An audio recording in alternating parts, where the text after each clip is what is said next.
Hello बच्चों, तो आज हम स्टार्ट करने वाले हैं क्लास 9 की गणित मंजीरा का चैप्टर 2।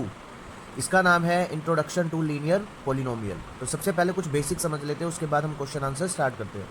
पॉलिनोमियल का मतलब क्या होता है, तो सबसे पहले यही समझते हैं।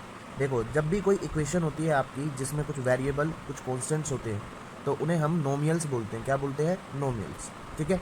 जैसे सबसे पहले बात करते हैं मोनोमियल की। मोनोमियल की इसका मतलब होता है एक सिंगल टर्म। कितनी टर्म होती है? Single term. जैसे 3x हो सकता है, 4y हो सकता है, 5z हो सकता है। इसी तरीके से होता है बाइनोमियल। क्या होता है? बाइनोमियल। इसका मतलब होता है दो टर्म्स होना। अब दो टर्म में ऐसे हो सकते हैं, एक टर्म जमा में दूसरी टर्म। ठीक है। जमा हो सकती है, माइनस हो सकता है, दोनों में से कुछ भी हो सकता है। इसी तरीके से होता है ट्राइनोमियल। ट्राइनोमियल में कितनी टर्म आ जाएंगी? तीन term, 3x plus 4y minus 5z, like this. जिसमें क्या है, तीन टर्म्स हो जाएंगी आपकी जो सेपरेटेड होंगी प्लस माइनस से। कुछ भी हो सकता है प्लस माइनस में। ठीक है। इसी तरीके से ऐसे टर्म्स बढ़ती चली जाती है और इन सबको हम जनरल में क्या बोल देते हैं? पॉलिनोमियल। क्या बोल देते हैं? पॉलिनोमियल। ठीक है। पहली बात ये समझ में आई। अब बात करते हैं इसकी लीनियर की, डिग्री की। अब जैसे फॉर एग्जांपल यहाँ पे अगर मैं इस इक्वेशन की बात करूँ और एक इक्वेशन ये लिखता हूँ, तीसरी इक्वेशन ये लिखता हूँ और चौथी इक्वेशन में ये लिखता हूँ, इस तरीके से चलती जाएगी, है ना। यहाँ पर अगर आपने नोटिस किया होगा, यहाँ पे x की पावर 1 है, यहाँ पे y की पावर 1 है। इसको हम डिग्री बोलते हैं। क्या बोलते हैं? डिग्री। ठीक है। इसी तरीके से यहाँ x की डिग्री 2 है, यहाँ x की डिग्री 3 है और यहाँ x की डिग्री 4 है। तो जब भी दोनों वेरिएबल की डिग्री 1 आ जाए तो वो कहलाता है हमारा लीनियर। और जब किसी वेरिएबल की मैक्सिमम, देखो यहाँ 1 है, यहाँ 2 है, तो मैक्सिमम 2 हुआ। तो मैक्सिमम अगर 2 आ जाए तो ऐसी इक्वेशन को हम बोलते हैं क्वाड्रेटिक। पढ़ के आ चुके हो आप। और अगर मैक्सिमम 3 है तो वो कितना आ जाएगा आपका? क्यूबिक। क्या आ जाएगा? क्यूबिक। इसी तरीके से 4 है तो क्या आ जाएगा आपका? By quadratic. क्या आ जाएगा? By quadratic. ठीक है। 4 से ऊपर हम पढ़ते नहीं है। तो आइए अब स्टार्ट करते हैं एक्सरसाइज 2.1 के साथ। एक्सरसाइज 2.1 में पहला क्वेश्चन क्या कह रहा है? Find the degree of the following polynomials.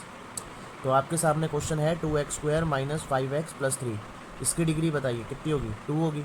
Simple है, मैक्सिमम 2 दिखाई दे रहा है। y3 प्लस 2y माइनस 1, कितनी डिग्री होगी? 3। सबसे बड़ा 3 दिखाई दे रहा है। माइनस 9, यहाँ कोई वेरिएबल नहीं है तो हम इसको क्या मान सकते हैं? 0। तो कितना आएगा? 0 आंसर हो जाएगा। नेक्स्ट है 4z माइनस 3। तो z की पावर कितनी है? 1 है। तो कितना आंसर आ जाएगा? 1। तो पहला क्वेश्चन आपका खत्म हुआ। दूसरा क्वेश्चन यहीं कर देता हूँ। कह रहा है right polynomials of degree 1, 2 and 3। तो डिग्री 1 के लिए पॉलिनोमियल क्या बनेगी? 3x लिख देते हैं नॉर्मल। ठीक है। 3x plus 4y। डिग्री 2 के लिए यही यूज़ कर सकता हूँ मैं, बस x की जगह स्क्वायर आ जाएगा। ठीक है। और डिग्री 3 के लिए भी मैं यही इस्तेमाल कर सकता हूँ और x के कितना आ जाएगा? पावर 3 आ जाएगी। ठीक है। तो सेम इक्वेशन का आप इस्तेमाल कर सकते हैं। तो सेकंड क्वेश्चन भी हो गया। अब चलते हैं थर्ड क्वेश्चन की तरफ। थर्ड क्वेश्चन क्या कह रहा है? What are the coefficient of X square and X cube in the polynomial. ठीक है। एक पॉलिनोमियल दे रखी है x4 minus 3x3 plus 6x square minus 2x plus 7। Coefficient बताना है X square and X cube का। सबसे पहले एक्स क्यूब पकड़ो, ये रहा एक्स क्यूब। इसकी कांस्टेंट टर्म कितनी है? -3। तो एक्स क्यूब का कोफिशिएंट क्या हो गया? -3। ठीक है, बहुत ईजी है। अब एक्स स्क्वायर का कोफिशिएंट बताना है। एक्स स्क्वायर का है, ये रहा। इसकी कांस्टेंट टर्म क्या है? +6। तो इसका कोफिशिएंट क्या हो जाएगा? +6 हो जाएगा। तो ख़त्म हुआ इसी के साथ। क्वेश्चन नंबर 4 पे चलते हैं। क्वेश्चन नंबर 4 क्या कह रहा है? कोफिशिएंट बताना है z का polynomial 4z³ plus 5z square minus 11। तो यहाँ पर आप देखोगे तो z है ही नहीं कहीं पर भी। तो z तो यहाँ पर है ही नहीं, तो z कितना हो जाएगा? 0, क्योंकि हम ऐसे लिख सकते हैं ना उसे, 0 इंटू z। ठीक है। तो इस तरीके से क्वेश्चन नंबर 4 भी खत्म हो गया।